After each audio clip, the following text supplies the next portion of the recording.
everyone. We go on with the discussions on week two of the course Fundamentals of Micro and Nanofabrication.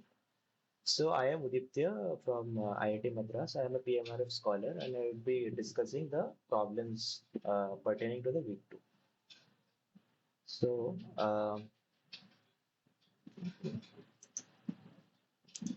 this week two primarily comprised of the additive processing, primarily focusing on defects and diffusion. So first video was on advanced cleaning techniques. So we learned about some latest techniques plus like the ultrasonication and other back of the end techniques, and also some dry cleaning techniques also. Apart from that, some characterization techniques are also shown on how to be sure, like what like the different methods we can utilize for understanding the contamination or cleaning measures that we have taken. The second video was on defects. Like it was a short video. It gave introductory primer on defects, and then on we go on to diffusion and on how the dopants diffuse.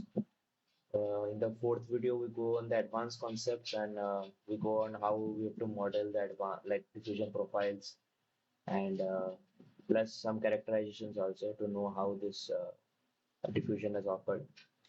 And the final video was a video of another methods that can introduce defects in a silicon system. So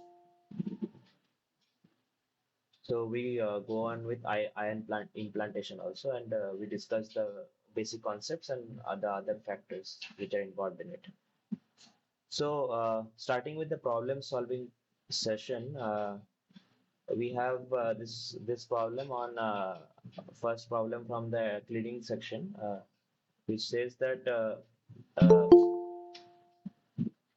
people are coming. So on ultrasonic and megasonic cleaning that we see, so in a sense, this is the first part that we get in advanced cleaning measures. So here multiple correct are possible. So the first option says that ultrasound improves contamination dissolution, particle removal by creating cavitation bubbles that provides scrubbing upon explosion at low, and the second is at low pressure bubble is created and high pressure bubble improves. And the last option is radii of the cavitation bubbles increase with increasing frequency. So you guys want to like attempt this question, and we will see. You can type in the chat, or maybe if you want to explain, you can unmute and also tell whatever you feel. So we have to take care that it is a multiple correct question. So multiple options can be corrected. So take care, and option C is wrong. Okay. That means option A and B are out of them.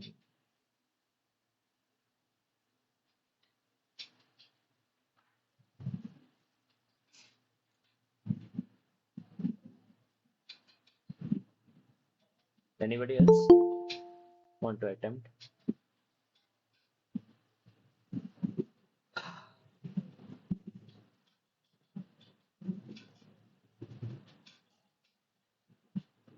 Option A, right?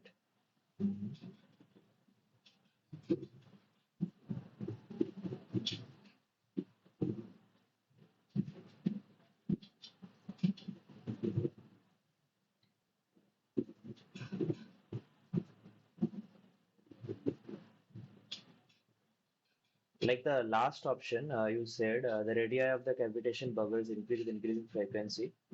So like what is the correct thing? Like does it increase or is it does it decrease or is it unaffected by the frequency? Inversely proportional, sir. Means Okay, like decrease. yeah, it decreases. Yeah. Okay. True. That's true. Anybody else want to attempt?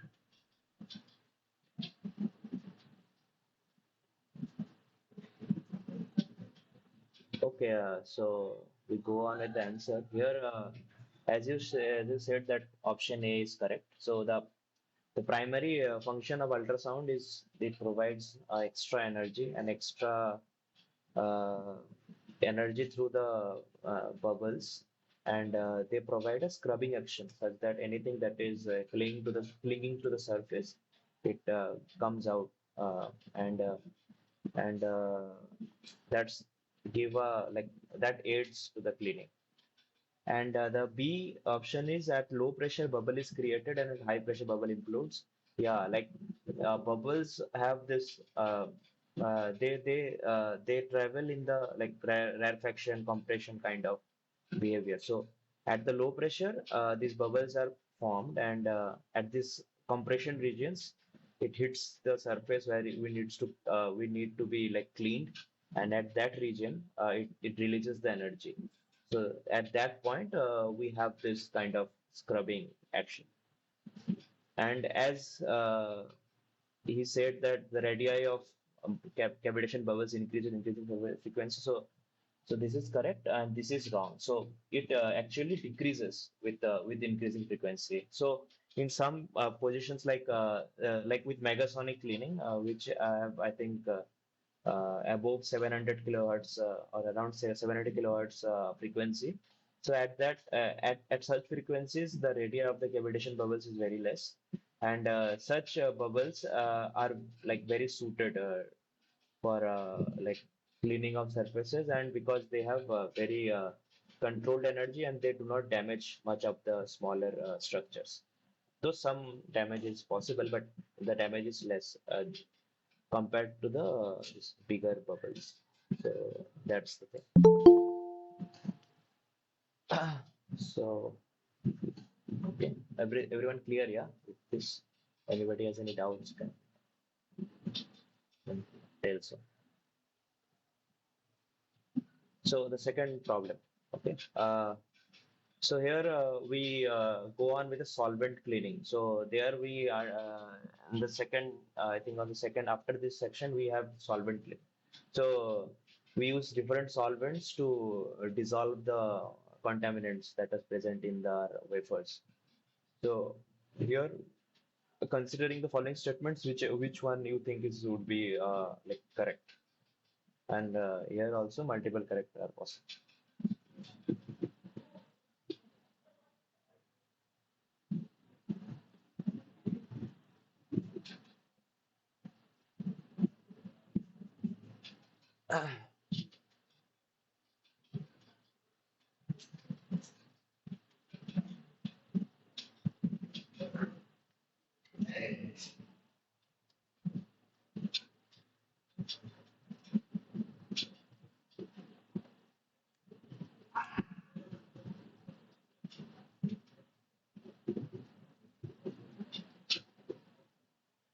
Sir, option So B is correct. option B is correct. Okay. Anybody else? A and C. Okay. So somebody is saying B is not correct. Somebody is saying A and C. Okay. Let's see. Anybody else? How many of you think A is correct? Like, can you raise your hands? A is correct.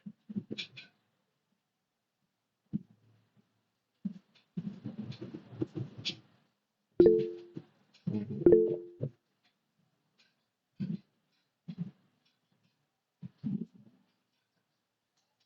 Okay. Only one thing A is correct.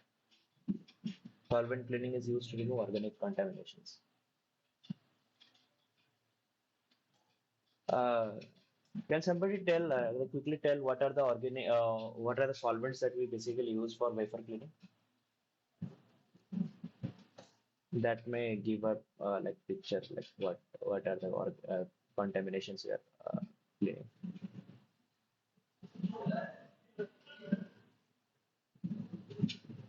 Some solvents that are used for cleaning. Does Sir, anybody remember? yes, sir, yes, sir. Acetone, methanol, isopropyl alcohol, TCE, trichloroethylene. Okay, that is like this question is pertaining to silicon. So yeah, we don't the TC we don't have to ignore here. But okay. So primarily these solvents are organic in nature. So so anything like, do you think the A is correct or not? That's it. Does it give any hint like what A should be?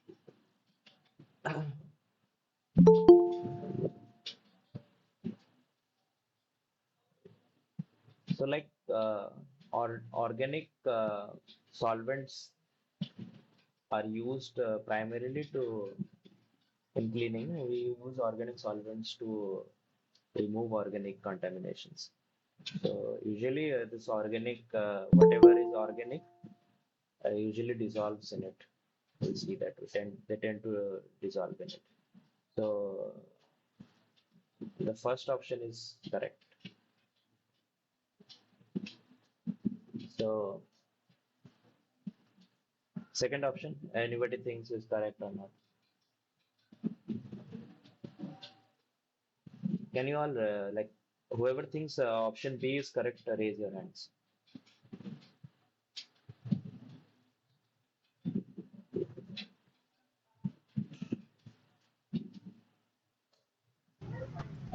Nobody thinks? Yeah.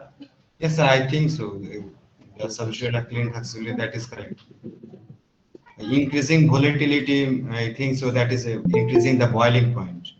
Okay. Mhm. So decreasing the solubility. That's, I think so. Increasing volatility is like it is more volatile. So whoa. So you told about the different solvents, yeah, acetone, what you Hmm. told, methanol and isopropanol alcohol. So Yeah. out of this, which one is more volatile and which one is less volatile? Like, can you from less volatile to high volatile? Can you tell? Exactly, I don't remember the boiling point temperature. No, But no, no, no. isopropyne, no, maybe 73 degrees Celsius. No need to go in the numbers. Like just what you feel like, what you not quantitatively. I don't want like qualitatively. What you Comparatively, methanol is less volatile than acetone, than isopropyl. okay. Uh, Volatility actually means like it will evaporate. What will evaporate faster? Yeah, that's in layman language. So what it is. So acetone is the most volatile one. Acetone will like have a very like it will if you open your this like this acetone normally it will like it will get disappeared in any time. So acetone is the most volatile one, and then we have methanol, and then this isopropanol alcohol. Methanol is less volatile. I think it's because I am not sure actually, but some its molecular weight is lesser than this isopropanol alcohol. Maybe it's a reason, but I would not comment in it. I'm not sure. But yeah, It's in also this a carbon chain. That's because of yeah. isopropanol are much more Hmm. carbon chain in the Yeah, true. as So I think so. isopropanol. It's because of that, but I am not sure actually. I'm not that much from like I don't know. I will maybe see and look it up next session. But yeah, the order is alcohol, acetone, methanol, IPA. So what do you think? So like the substrates are cleaning successively. Like how do you clean the substrate? You go from what to what? That will determine this. Acetone, methanol, and isopropyl alcohol. Yeah. So that means it is not correct. Yeah. Oh, Hmm. So, and here we say it's because if you use acetone faster, the solvents, the whatever is dissolved there, uh, because acetone will dry up. We can't blow dry it. It will just dry up in the substrate. So whatever is there, it will form these coffee stains. The solutes will remain on the wafer. Then so that's why we use acetone. It's a good solvent, so it will like it will dissolve the particulates, and then we can go from methanol, and IPA can be very properly, like it can be blowed off from the substance with some nitrogen blowers. So basically this is not correct. And maybe the C option is almost discussed, but uh, yeah, acetone is a very good solvent. So, and it that what I discussed, that it dries before we could blow it away, resulting in of distance. So we need to add the subsequent solvents also, methanol, IPA, and that's why it goes from. That's why this thing goes from acetone to methanol to IPA. So that's the order what we go. So it's also correct. Yeah, cool. So this is a question from in the diffusion part. So Sir, which of sir, the sir, I have a question yeah, regarding sure, sure. From the past uh, last question. last question. In Yeah, sure. volatility increasing and Mm, acetone, methanol, and IPA. mm. But in case of gallium arsenide, we Yeah, use first TC Ah, trichloroethylene, and after that acetone and true, methanol. true, true. This like But I was here. I but was here is I think so exception, but I don't know why it is because uh, according to volatility, trichloroethylene yeah. is much more not volatile in acetone respect. Yeah, The yeah, yeah. temperature need for the volatility is much more than acetone. So why it True. is? Like using trichloro. Uh, I'm not TCE, sure. trichloroethylene. Yeah, yeah, yeah. I have to look it up. I'll get to you. Okay, Uh, thank you. First is gallium arsenide. I think we use that Yeah, yeah. solvent especially. Yeah. So Okay. if that is so, then option B is Mm, not correct, yeah. isn't? Yeah, yeah, yeah. No, that's because gallium arsenide has some kind of different behavior. So I think in the video also it is not mentioned properly. Yeah, yes, sir. But I will look it up. No issue. So what is the correct answer? B is correct or not? I told you because that this is particularly like going for the like silicon in silicon, taking silicon as a uh, platform. So yeah, Wafer, for silicon is a. yeah, for silicon it is correct. Okay, no problem. Yeah, I will look that up for gallium arsenide. I will tell you. So on the problem three, we discussed that which of the following statement is true regarding the concentration profile with respect to the doping from infinite source. So, so we basically understand that what would be the concentration profile, like depending on the depth, like what, like depending on x from the distance, how it should be, how the uh, how the concentration is from in the x-axis,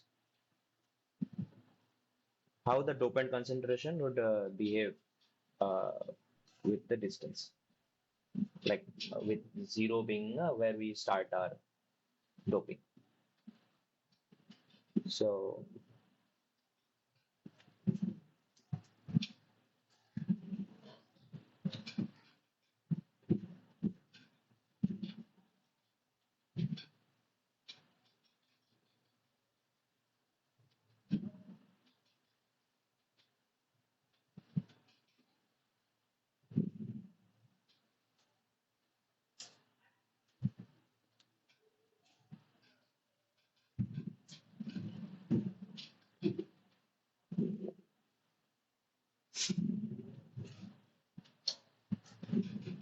okay, somebody has told B.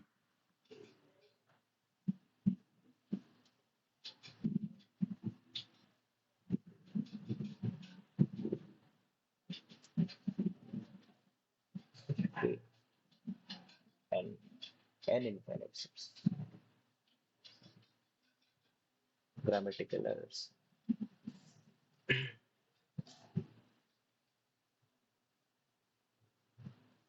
Anybody else thinks D or any other option?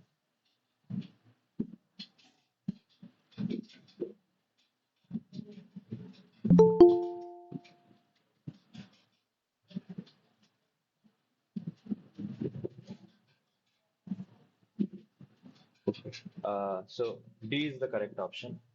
Show it usually uh, depends. It is on the dependence of error function. Uh, can anybody tell what's the dependence on the finite source? It's a for infinite source. It is error function dependence on depth. Can anybody tell what's the dependence for finite source? Gaussian dependence on. True, Gaussian. For Gaussian, for finite, it is Gaussian.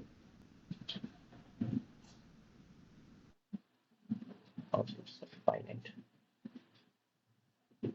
So yeah. So here, this like apart from the distribution, anything peculiar that is different, that is there in their distribution in finite and infinite that you remember. In infinite, something is constant, and in finite, something is constant. What is like? What are that those two factors that remain constant?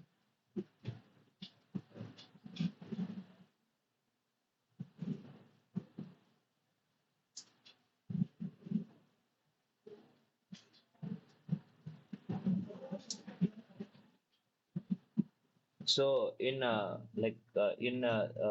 this in infinite source, uh, the this peak remains constant. This will remain constant. Yeah, and in finite source, the area under the curve will remains constant. Yeah.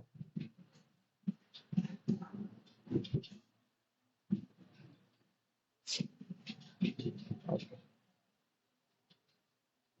So this is a numerical. So you can take a little more time, and maybe you can use your calculators, either it's mobile or anything. So,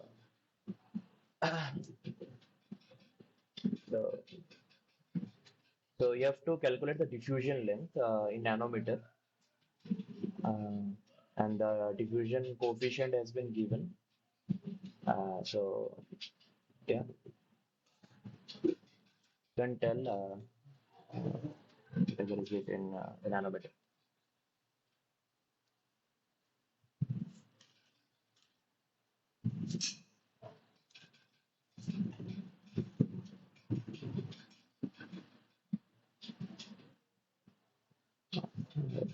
Let's bring my calculator.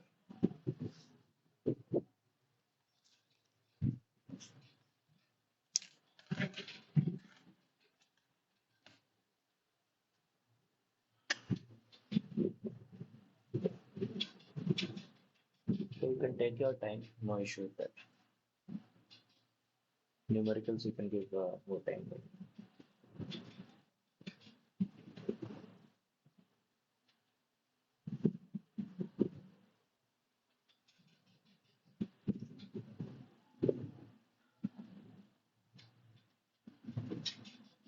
So diffusion length formula you all know.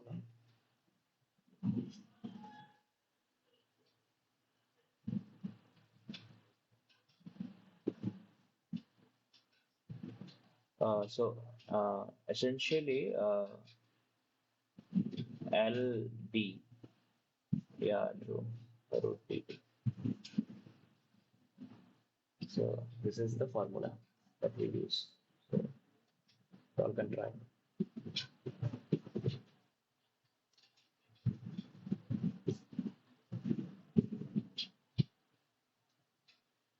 If it's something that doesn't come from the options, that's also right, because I have just solved once. There may be some errors. I am solving it again.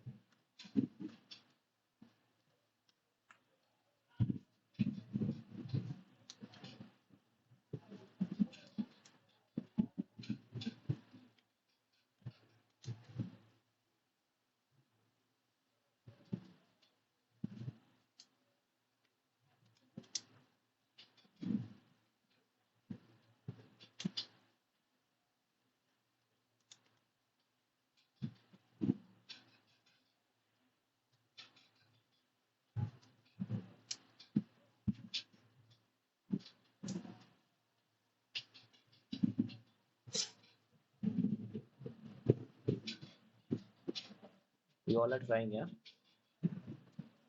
Or should we directly go?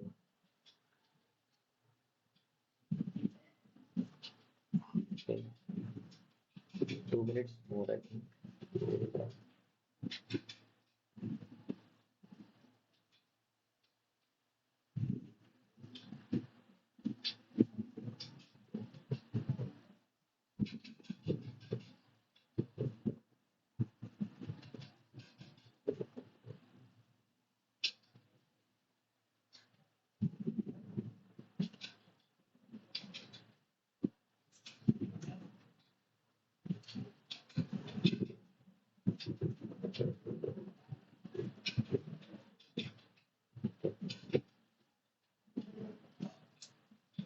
We can start something. So first thing is we have to this is the D and time we have 30 minutes is essentially 1800 seconds. Yeah. So we have to take the under root. It's 3 into 10 to the power minus 13 centimeter square of keeping that out into 1800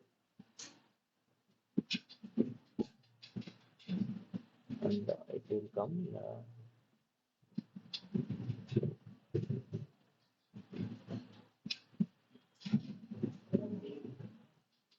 50 centimeters.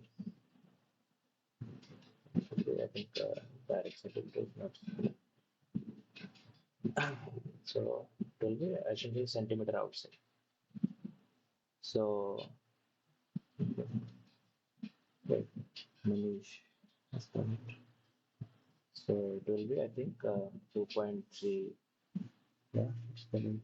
For me, it's coming 2.3 into 10 to the power minus 5 centimeter. This is 23 nanometer.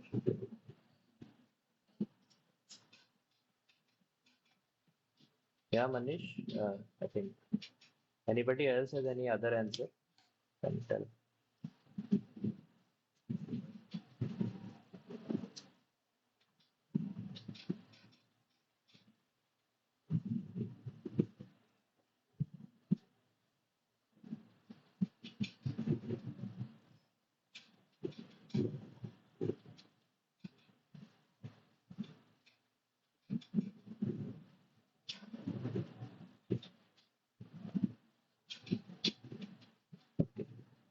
So essentially, we can think that take 23 as a correct.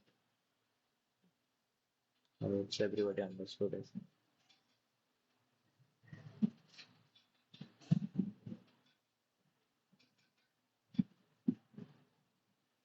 moving ahead. So for diffusion, we have activation energies, yeah.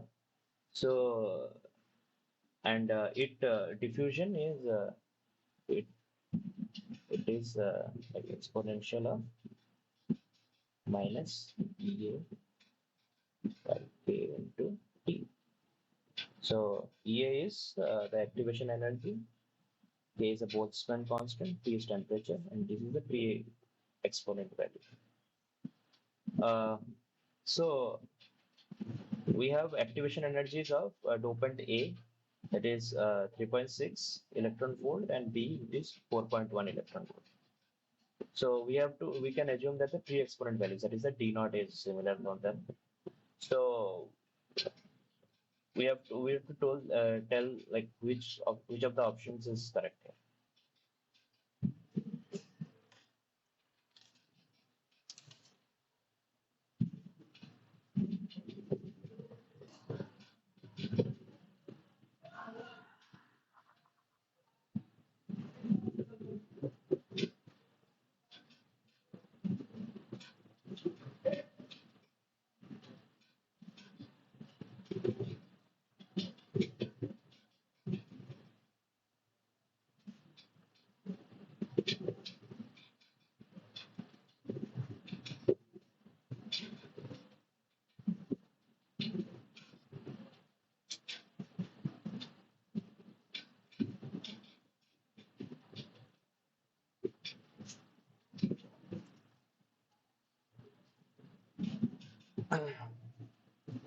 So only one answer has come. B.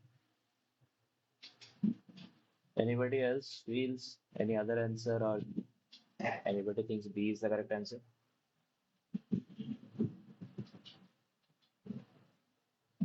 Others are getting it, yeah. If they can also respond. Everyone can respond.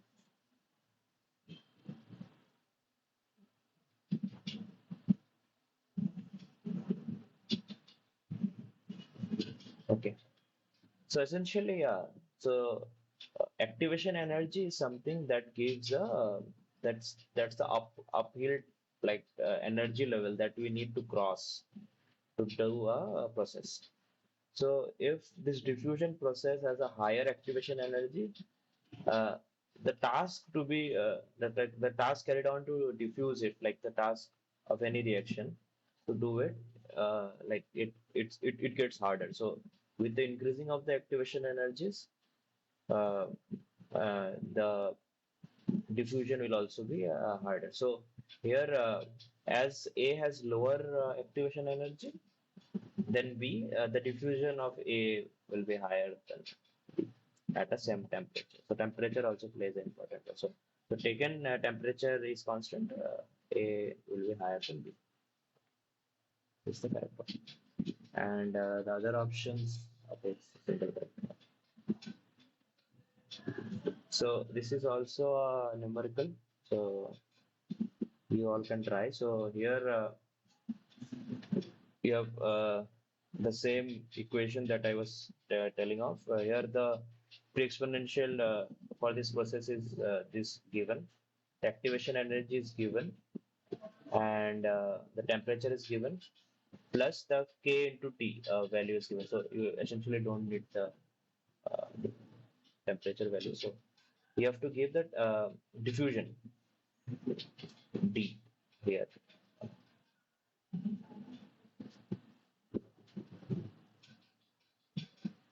So then I will wait some time till everyone. So this will essentially involve calculator. So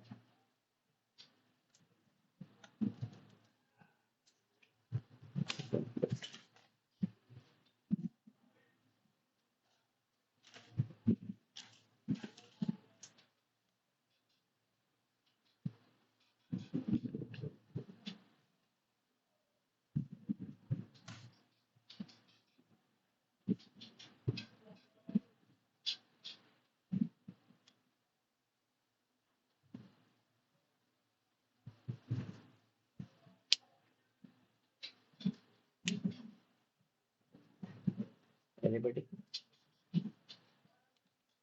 So the formula is that same one.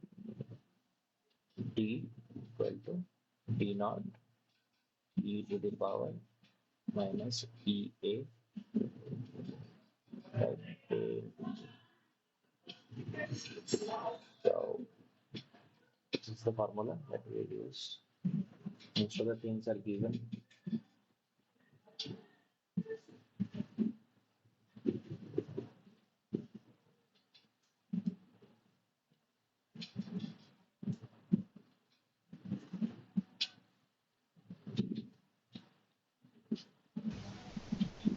Sir, I have 2.03 into 10 to the minus 30. Anybody else getting the same answer? I will also calculate.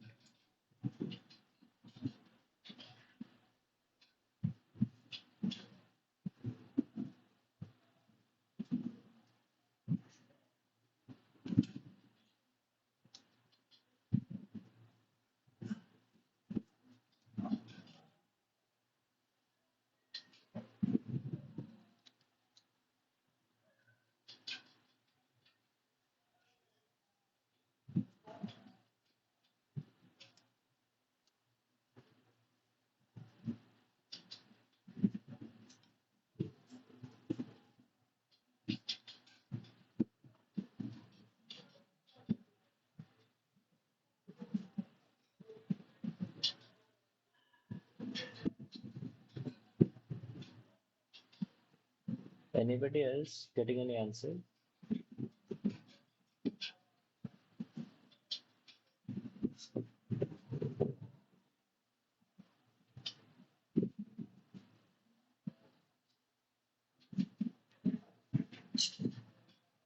Option B, sir, 2.898. Put 10 to the minus Mm-hmm. 2.898. Yeah. B, yeah, you got. Okay. Anybody else getting the same answer? Should we wait or is anybody doing it? Deepak has also told 2.8.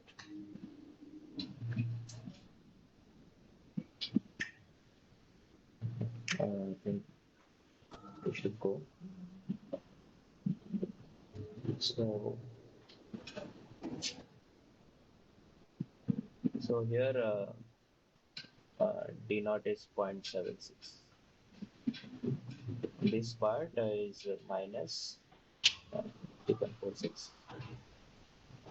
by 0.21. So I think it comes.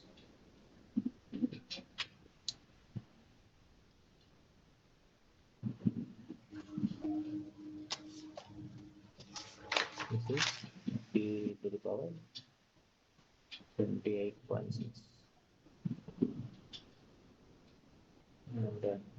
And this essentially comes to 2.8 or 2.9 maybe.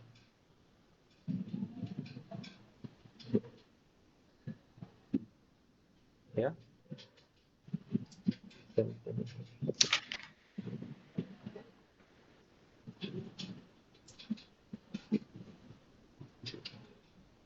Okay. So yeah, essentially B is correct. Okay. Yes, everyone is doing. So let's like after a session with numericals, maybe we can go some theoretical ones. So we will go to we evaluate we saw that we learned about some characterization tools. So out of these tools, which tool is perfect for getting information on diffuse depth profiles? C. C. Yes. Mhm. Second, seems, sir, seems. Only C or any other?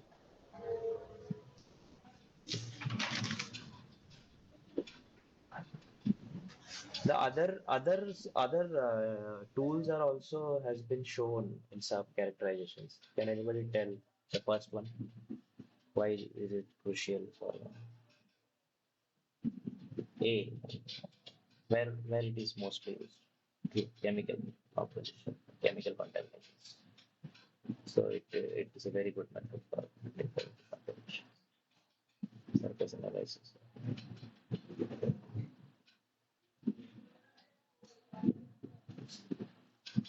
Primarily, it's for surface analysis and like we mostly use the microscopes, but when the thing is not conductive, AFM is a very good technique. Other than also conductive, anything like conductive also it works, but yeah, mainly for non-conductive. Seems true. It's for depth profiles. Yeah, that's the resistance. So with resistance, what we see, like what do you essentially get with measuring resistance?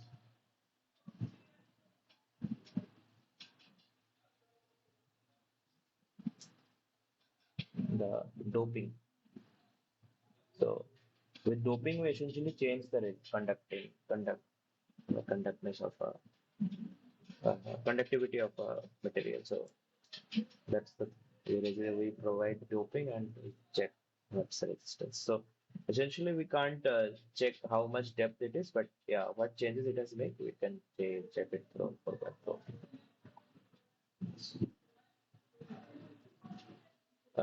So this problem 8. So boron has a misfit ratio of 0.75. So out of this, we have four options.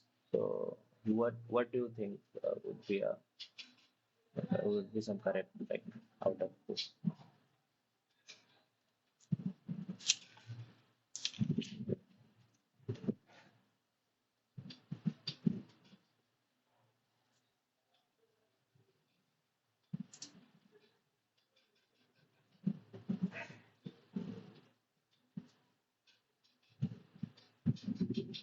So misfit ratio essentially means that the radius of the dopant divided by the radius of silicon.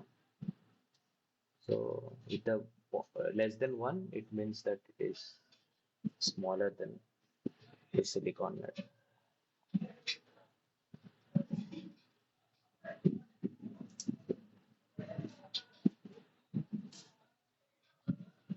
So the first two options essentially talks about the diffusion mechanism, and the last two options are on the effects that it can cause. So yeah, you can think upon answer in the chat.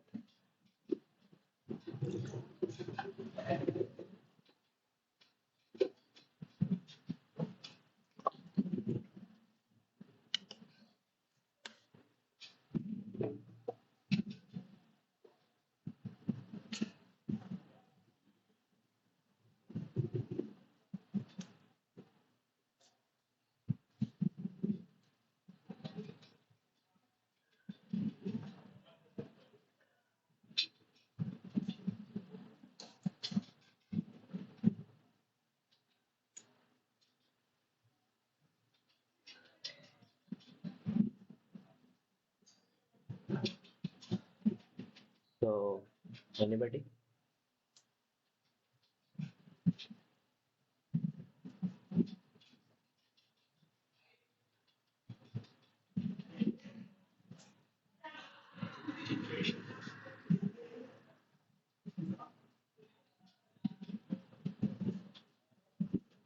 Is it only C? D,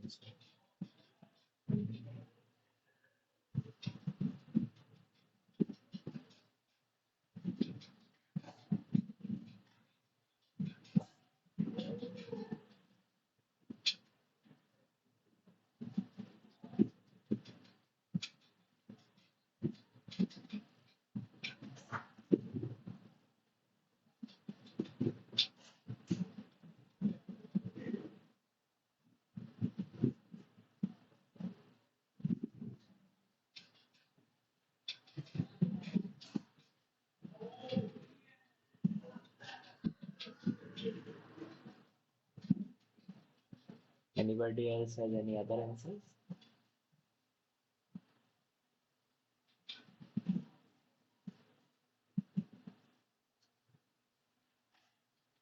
So, like smaller size dopants usually try have one like they usually try to diffuse through substitution, like because they can fit in the substituted positions together. Like very promptly, they can sit on these positions. But you have to tell, is boron like theoretically we think so. It should go for substitution diffusion, but really does it go to substitution diffusion? Because like compared to interstitial diffusion, substitution diffusion has a higher activation energy. So essentially, substitution diffusion takes a lot more time to diffuse.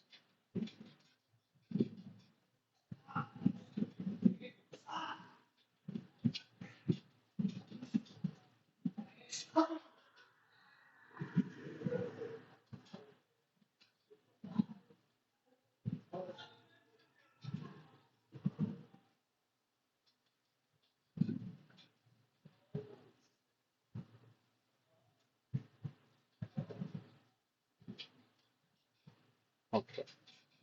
So what I told that it should, like theoretically speaking, it should go with substitution diffusion, but we have seen that like with the experimental results, they show that it has like travels diffuses faster than what we model through substitution diffusion.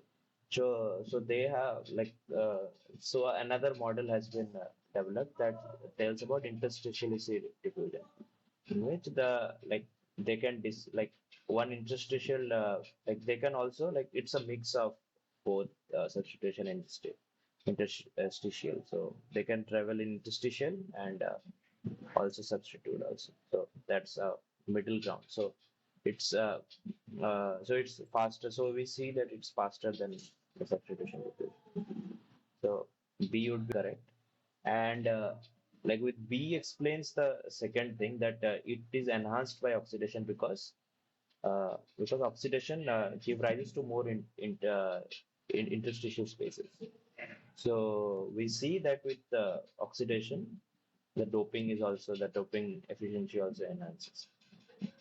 So that's the thing. So B and C. Yeah. So here this problem 9, the second last problem. So here these are the distributions of ion implantation. So ion implantation, to summarize, it's uh, like bombarding the silicon with ions as that they diffuse into your silicon. So the question like deals with the change in the range or the spread with the energy and the weight of the implant ions. So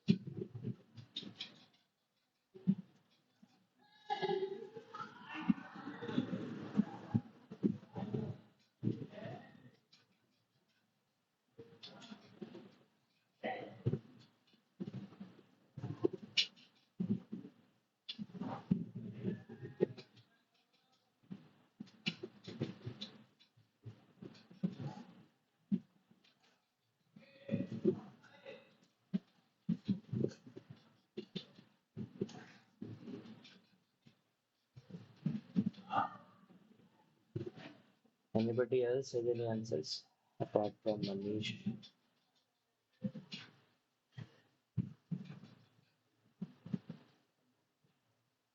So what this distribution is also given. So in ion implantation, what is the basic distribution here? We discussed about error function, distribution in finite, and also this Gaussian function in finite sources.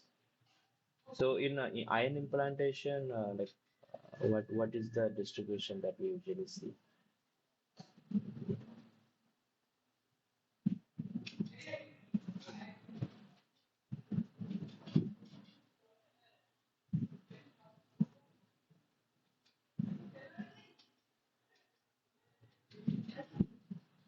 Anybody? The the distribution in ion implantation.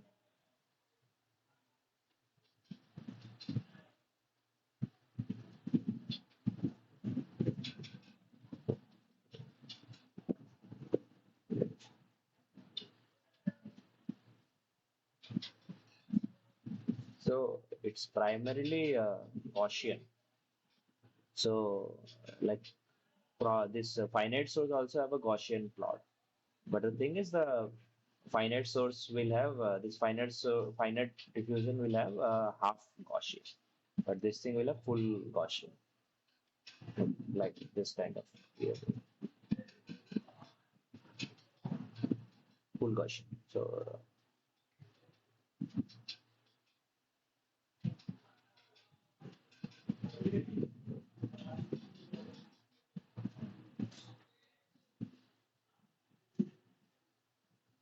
okay, coming to the question.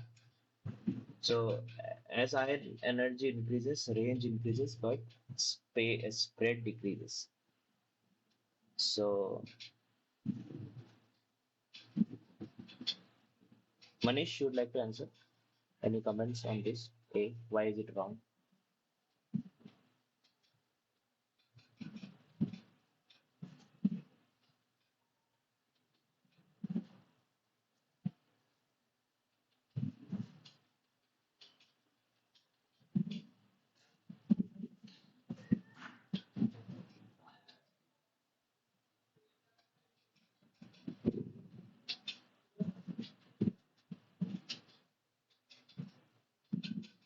Mm-hmm. True, true, true, true. Correct. As the energy increases, the range increases and plus the spread increases. So, true. So essentially it is the C option, yeah. So C option is correct. So A and C are like counterintuitive. Uh, for the same ion energy, heavier ions have smaller range than lighter ions, or the B and D are like opposites. So for the same ion energy, heavier ions have smaller range than lighter ions, or for same ion energy, lighter ions have smaller range than heavier ions. So Manish is telling that uh, it should be heavier ions should have smaller range than lighter ions. Anybody, wants to comment on this? Is option B or D, which one is more correct? Anybody? D. Why? You can unmute and tell. No. Sir, because in heavier ion cause the lower velocity, suffer fewer collision and less Mhm. penetration.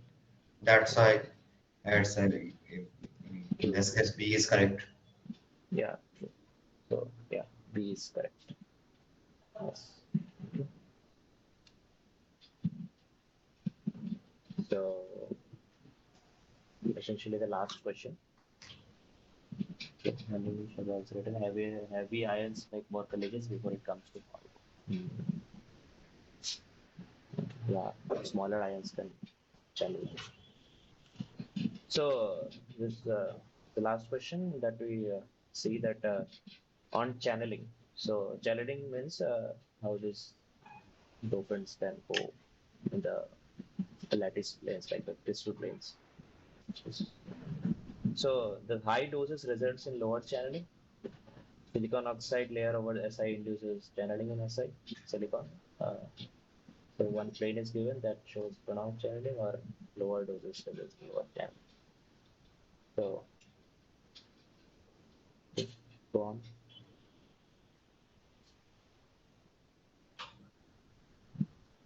A. So multiple options are correct. So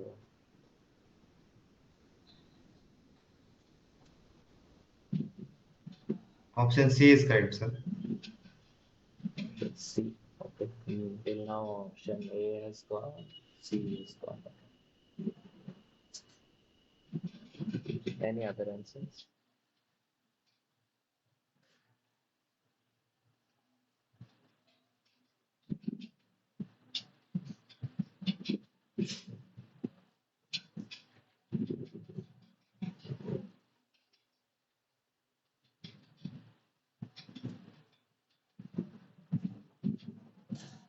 Any other answer you think? Or others are wrong? That can also be true.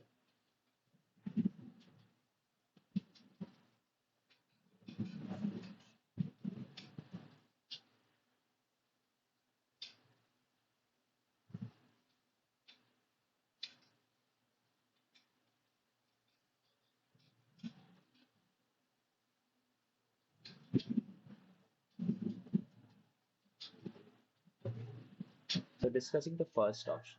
Higher doses results in lower channeling. Somebody has told it is correct. Pronounced channeling. Pronounced channeling means higher channeling. Pronounced.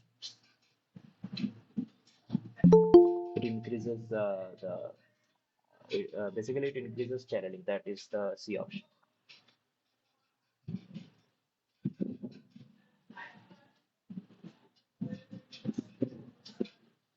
Then A and C. Okay. Uh, then Manish, you tell why the A option is correct.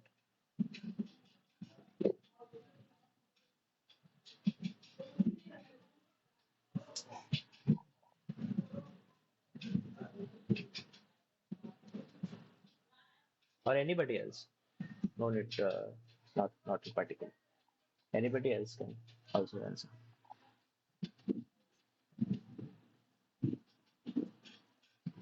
Why option A is correct. Or Y option is incorrect is also correct.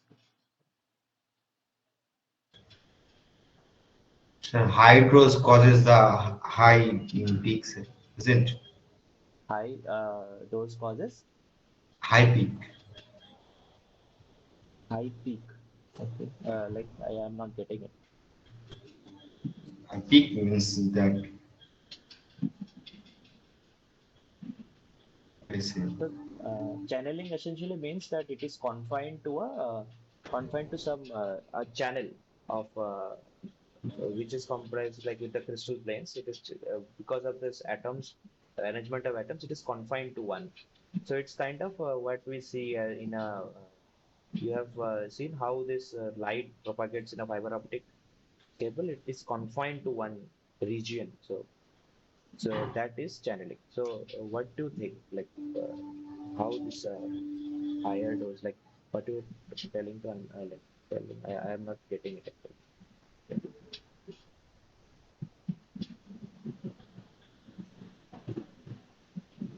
So essentially, we have this kind of arrangement of atoms here, and these are like then so in a like it will this is kind of a box cuboid-like structure. So we'll have different. So this forms a channel. So our ion will go and suffer some suffer some oscillations while it goes inside. So and they go down. The thing is with high doses, such channels get damaged. So essentially, we get lower channeling in high doses. Yeah. So that's why we get this A is correct. Okay.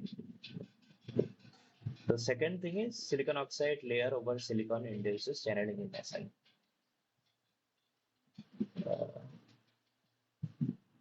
so like the correct thing is we use actually silicon oxide. Silicon oxide somehow helps in reducing this channeling, and we that's why call this as a screening oxide sometimes called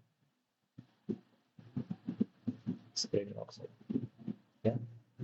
So that's why silicon oxide is called a screening oxide. So basically, when we have silicon and we have silicon oxide layer there. So so these ions are implanted. So what we see that this silicon oxide they are amorphous in nature. So they won't have proper channels like silicon has. So they kind of lowers the like the diffuses the ions, the high energy ions, and they such that they can diffuse differently, and then they go on with the silicon. So it slows down the things. It kind of spreads. So it's not correct. Doesn't induces it, like decreases the channel. And SI110 plane pronounced channeling. So somebody has answered that C is correct. And we tell like why is it so? So D essentially is correct. Wrong. So that's A is correct. C, anybody has any comments? Why is it wrong? Why is it sorry? Why is it correct or wrong? because I think so, sir. Hmm. Channeling depends on the orientation, crystal True, orientation. true, true. So why only 110 plane has pronounced channeling? Why not other ones? Like Because outside of it's the most stable on hmm? most stable on according to on triple on 00 and 110 is most stable on, and that's a So it in is. z-axis. Mhm. Yeah, yeah, yeah, yeah. Continue, continue. Please continue. At z-axis profile is 0 here. Uh, so, whatever, like what you told that this orientation, we can have wafers of different orientations that we saw. Like depending on the cut, we have different orientations of silicon wafers. So channeling can be done the other things also, but yeah, like what thing is, it depends on the what the ion sees, like what the ion sees when it is hitting the silicon. So in 110, it sees a hexagonal structure. So, in other structures, I think it shows square or some other structure. But this hexagonal gives the highest surface average. So it will catch more ions inside, and thus it will form give more channeling. So that thing, I think Manish also, uh, I think in like directs to that. Yeah. So with that, so with that we are in the end of this week two session. Uh, Anybody? So uh, maybe I will end the recording here, and anybody has any questions can stay, and others can leave. Thank you very much.